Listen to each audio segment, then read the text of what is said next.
along the fog-bound coast of Massachusetts, where the Atlantic winds carry whispers of old sins, there stands a weathered stone marker few dare approach.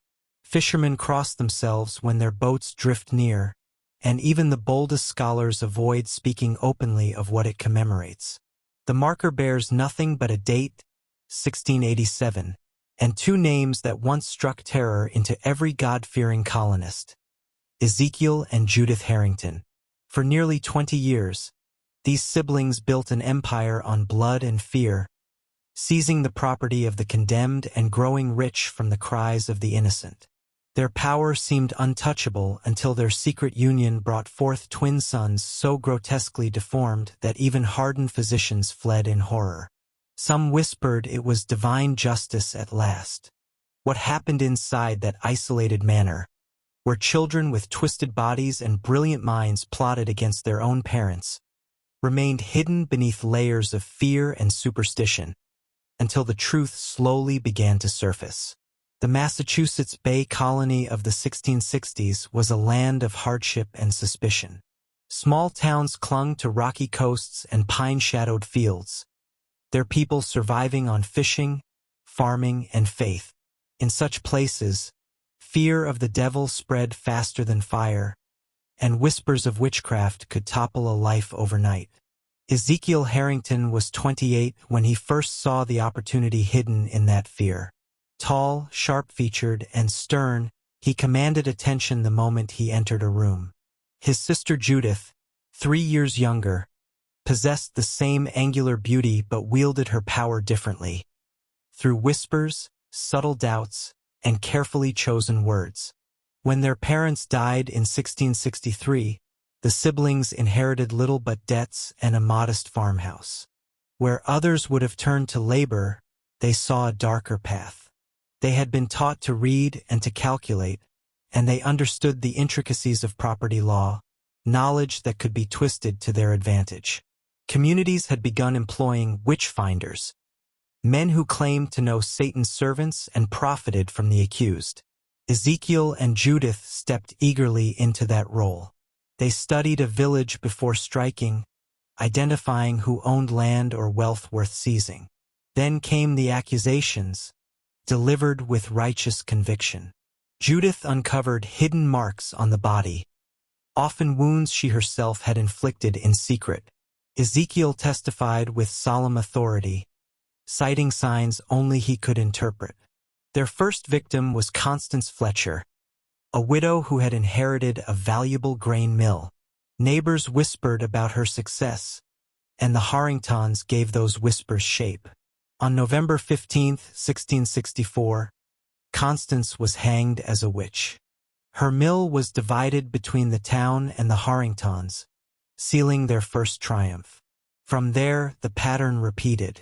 Village after village, trial after trial.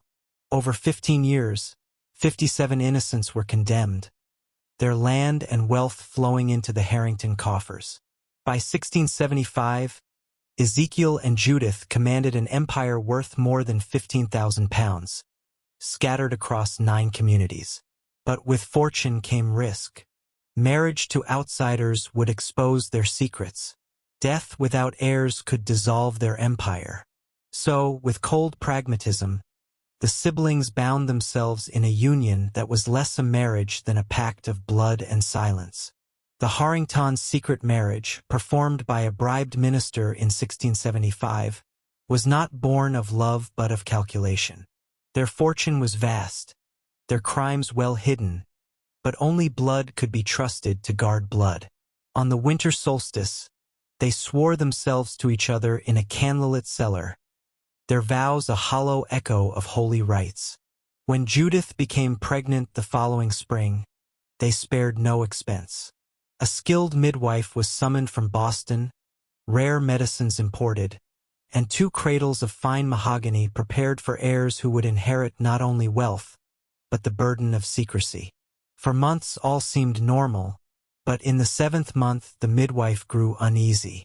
The movements in Judith's womb were violent, as though the children within were locked in combat. Ezekiel dismissed her fears, yet his private research unearthed troubling truths. The risks of stillbirth, deformity, and madness were far greater when parents shared the same blood. The birth, when it came in March of 1677, lasted 2 days. What emerged silenced even the most hardened attendants.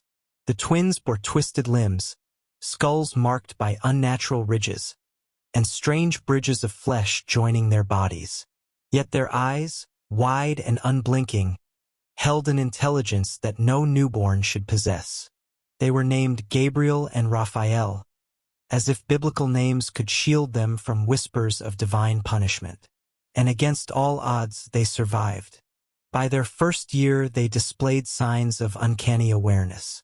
By 4, they had taught themselves to read. By 7, they debated philosophy with a clarity that shamed educated men. The Harringtons hid their children from the world, claiming fragile health. In truth, they feared what others would see, that the twins were proof not of God's favor, but of his judgment.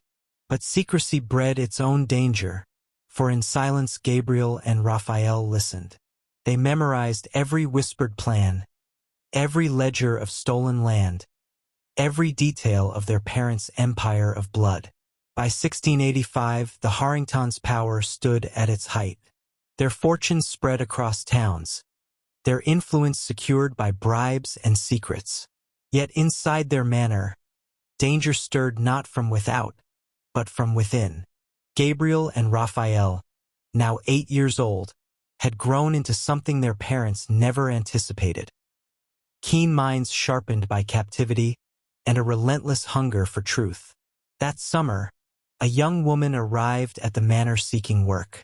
Her name was Margaret Caldwell, daughter of a blacksmith executed 6 years earlier under Ezekiel's accusations. She did not know that the Harringtons had been the architects of her father's death, only that she needed employment and they offered it. The twins saw her as their chance. Unable to speak clearly and bound by their frail bodies, they devised other ways to reach her. Scraps of paper hidden beneath ashtrays, folded notes slipped into corners she alone would dust. At first small clues, then precise directions. Margaret soon discovered more than whispers. Behind a false wall in Ezekiel's study lay ledgers spanning 15 years. Payments for false testimony, inventories of stolen land, even instructions for planting evidence. It was proof that the Harringtons' empire had been built on murder and lies. Margaret understood the danger. To possess such knowledge was to invite death. But she also understood her father's fate had not been misfortune. It had been design. With courage that belied her years, she sought help. Her confidant became Father Benedict Thorne, a Jesuit priest recently arrived from France. Margaret approached him cautiously, handing over copies of records piece by piece. What began as doubt hardened into certainty as the priest studied her evidence. The Harringtons were not hunters of witches but architects of slaughter, their piety nothing but a mask for greed. The stage was set. Margaret had allies. The priest had authority. And the twins, hidden in their chamber, had secrets still more damning than any ledger. Father Benedict Thorne had come to Boston with a scholar's mind and a soldier's discipline. Skeptical at first, he examined Margaret's evidence as if testing for forgery. Yet the deeper he looked, the darker it grew. Ledgers of confiscated land, notes on bribed witnesses, and testimony bought with coin or threat. It was not the devil's hand that guided these trials, but the Harringtons' greed. Still, parchment alone could be dismissed. What Thorne needed was proof beyond ink and hearsay. Margaret's letters hinted at something more. Children hidden away. Children who had seen and heard far more than their parents realized. So in October 1685, Thorne traveled to the Harrington Manor. To Ezekiel and Judith, he presented himself as a concerned priest, offering comfort to a family burdened by tragedy. They welcomed him politely, confident in their ability to bend clergy as they had bent courts. The priest asked to see the boys. At first the Harringtons hesitated, cloaking refusal in concern for fragile health.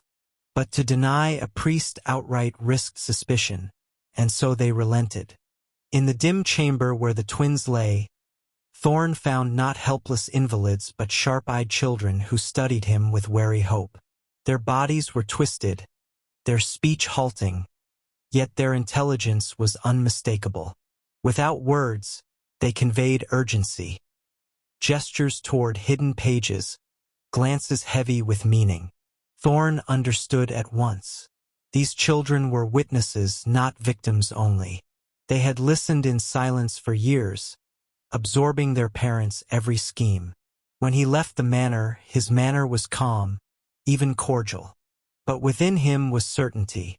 The Harringtons were not merely corrupt, they were monstrous, and their children held the keys to their undoing. By the winter of 1685, the Harringtons' empire trembled beneath forces they could not see.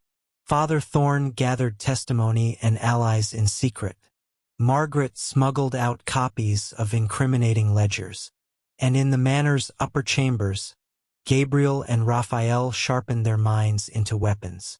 The boys had learned their parents' routines with precision. They knew where the hidden ledgers lay, which floorboards groaned when stepped upon, and how Ezekiel concealed a pistol in his coat. More chilling still, they overheard whispers of their own fate. Accidents, Judith had said, in the brittle calm of a winter night. Disabled children do not always survive the cold. Faced with the certainty of death, the twins resolved on a plan that would not save them alone but expose their parents fully. They would use Ezekiel and Judith's arrogance against them. The chosen night was December 21st, the 10th anniversary of their secret wedding. Each year, the siblings marked it with a private ritual of greed. Counting their wealth, reciting the names of those they had destroyed, and plotting what more they might seize. It was a night when masks slipped, and the children, from their chamber below, had listened to every dark toast for years. This time they were ready. Gabriel and Raphael had prepared caches of copied documents, mapped the house's hidden compartments, even weakened beams in the great hall so that, at the right moment, the manor itself might become a weapon. With Margaret's help, they had arranged for Father Thorn to arrive that very evening, an intruder cloaked as a guest, but carrying authority and witnesses enough to confront the Harringtons at last. As dusk fell, the siblings gathered for their ritual, unaware that the trap was already closing.